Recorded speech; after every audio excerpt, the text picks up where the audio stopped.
हमारे यहाँ शास्त्र कहता है, जिसकी छत पर कबूतर अगर बैठता हो और आपके यहाँ कोई ना कोई अगर बीमार पड़ा रहता हो, तकलीफ में रहता हो, तो जब घर से बाहर निकलें या डॉक्टर को औषधि कराने जा रहे हैं या कोई अच्छा काम करने के लिए जा रहे हैं और वो काम आपको होना ही है कि ये काम सफल होना है, तो दरवाजे पर एक काली मिर्ची को रखकर अपना उल्टा पांव उस काली मिर्ची पर लात रखकर बाहर निकल जाइए, आपका काम फतेह हो जाता है, आपका काम सफल। क्योंकि कबूतर को तो रोज भगा नहीं सकते, कबूतर तो आकर बैठे गए, रोज रोज बीट भी करेगा। तो उसका सबसे अच्छा तरीका, आप कोई अच्छा काम के लिए जा रहे हो, आपको वो काम सफल चाहिए कि मेरा ये काम होना ही चाहिए, तो आप काली मिर्ची देहली पर रखो, उस पर अपना उल्टा पांव रखो और निकल जाइए, आपका काम सफल।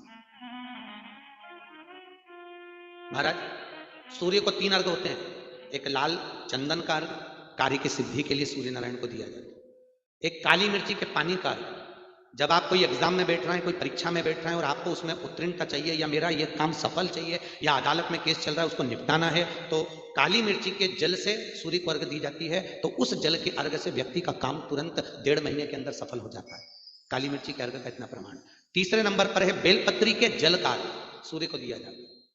बेलपत्री के जल का कौन देता है? जो बहुत बीमार पड़ा रहता है, जिसको कुछ ना कुछ शारीरिक कष्ट चलता रहे, कभी घुटना, कभी कमर, कभी पेट, कभी ब्लड प्रेशर, कभी शुगर, कुछ ना कुछ चलती रहे, तो वो लगातार 1 महीना बेलपत्री के पानी का अर्घ सूर्य को देता रहे, उसको रोग से निवारण हो जाता है, रोग से मुक्ति। सूर्य अर्घ क्यों प्रधानता?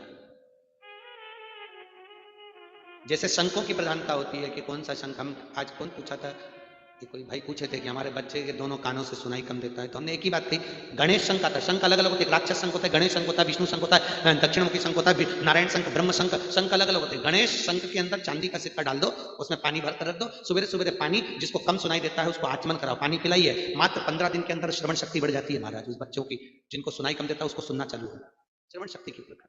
गणेश शंख होना चाहिए, शंख हो गणेश, और उसमें चांदी का सिक्का पड़ाओ, पानी डाला, उस पानी को सुबह सुबह पिलाइए, उससे प्रभाव। केवल दुनिया में केवल एक भगवान 33 कोटि देवता में केवल एक देव अधिदेव महादेव ऐसे हैं जिन पे शंख के जल का अभिषेक नहीं होता। बाकी के सारे देवताओं पे शंख का जल चढ़ेगा, पर शंकर पे नहीं चढ़ता, क्योंकि